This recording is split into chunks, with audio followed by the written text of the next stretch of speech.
What's going on, crime fighters? It's time for the San Andreas movie review.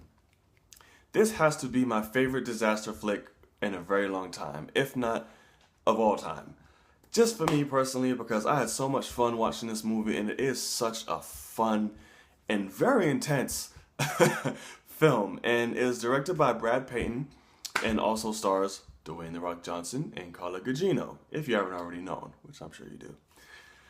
This movie doesn't have the most thought-provoking of plots, but it is one that is very fun, and is one that, of course, people have been saying for years and years, is what's going to happen to California eventually, and based on scientists say, this movie portrays accurately kind of what could happen. If so, that's entirely frightening. But, moving on, so The Rock plays basically a search and rescue pilot for the fire department, and him and Carla Gugino are ex-partners. They basically divorce and they have a daughter. Basically, the film centers around these two parents finding their daughter throughout this whole debacle of the biggest earthquake ever recorded in history.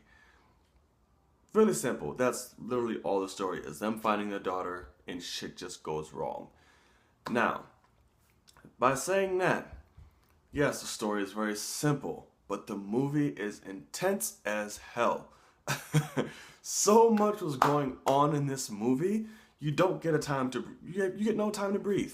It's constantly going, and going. It literally felt like I was on a ride at a Disney theme park or Universal Studios. It literally felt like that. I had so much fun with this movie.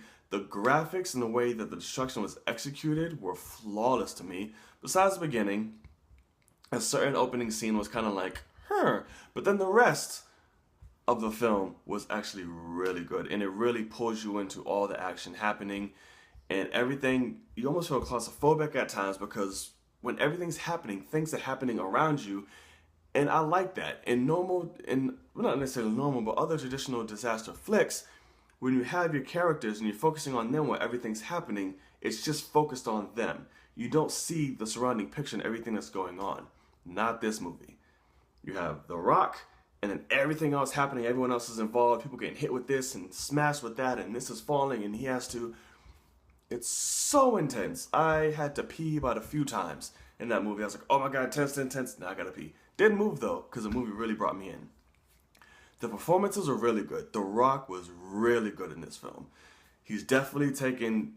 Each film he comes up with, his acting is getting more and more up to par. He is literally growing. You can tell this is something he's very passionate about, and his acting shows throughout in this film.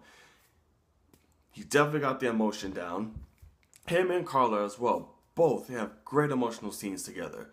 And The Rock made me get a little emotional. I'm not gonna lie. He did. You feel it. You get invested in these characters, even though that's not the most, in-depth character development that there is in the world. But when it's time to make you feel, they do a good job of making you feel that. And that's what I like. The daughter, I'm not gonna remember like I remember. I'm not gonna act like I remember her name.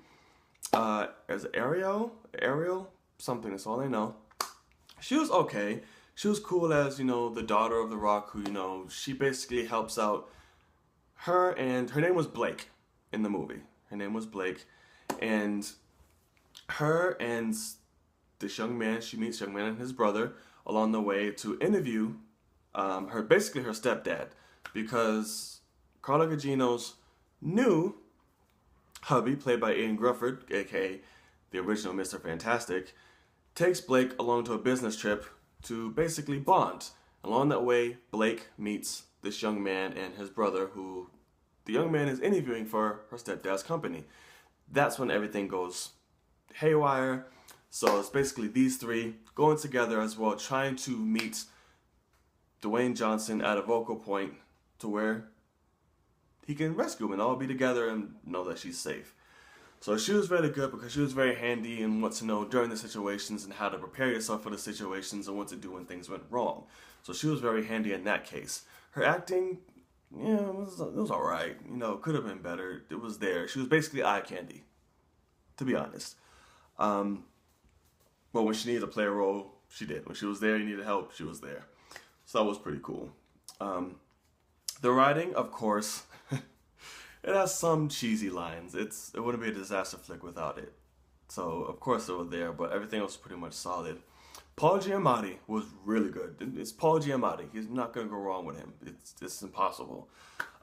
He was good playing basically a scientist who can now develop a point where we can predict these things when they're going to happen. We can predict when earthquakes are going to occur and how big they will be.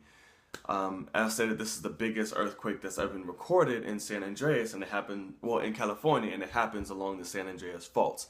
When all of that goes off at the same time, boom, everything shatters. Of course, nobody listens. It happens, now they listen. But he was great in the execution. He had a really cheesy line, too, as well. I won't say it, but it was really cheesy. It's really funny. Like, the cheese is there, but it's not, like, overwhelming. It's very, very little. Very little. So you can get away with it. But other than that, the overall movie, it was fun, exhilarating, adrenaline filled.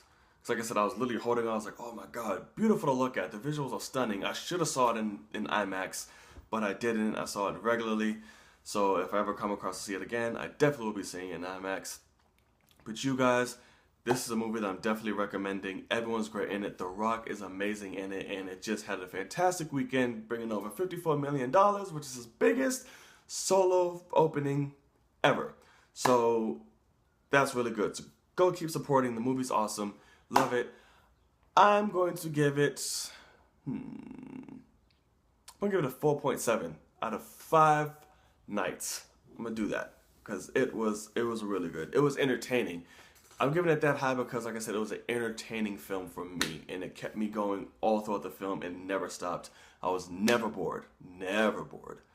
Okay? So don't go into expecting, oh my god, you're going to see the most thought-provoking thing ever. You're not. You're just going to have fun. That's all that matters. Alright? I hope you guys enjoyed. I hope you guys enjoy San Andreas. I'm going to see y'all next time. Take it easy.